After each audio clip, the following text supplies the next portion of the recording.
Hello বন্ধুরা, দেখো আমি রান্নাবাটি নিয়ে খুদেগর নিয়ে আবারও চলে এলাম। তো আজ বানাবো লুচি। দেখো এদিকে সব কিছু সাজানো রয়েছে, আমি ময়দাটা মেখে নিলাম।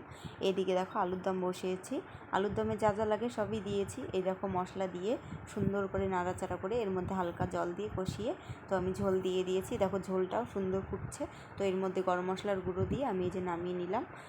দেখো আমার আলুর দম রেডি। এইদিকে দেখো লুচি করব, লুচির জন্য আমি ময়দাটা বেলে নিচ্ছি।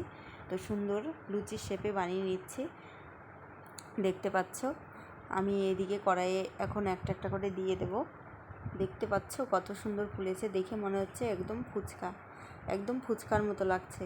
প্রথমগুলো ভালোই ফুলেছিল, তো পরে লাস্টেরগুলো অতটাও ফোলেনি, কারণ উনানটা অনেক ডিস্টার্ব করছিল, উনানটা বারবার নিভে যাচ্ছিল, সেই জন্য ফোলেনি। আজ আমি লুচি বানাতে নিয়ে অনেক আমার অসুবিধা হয়েছিল। যতই অসুবিধা হোক বানাতে তো হবে।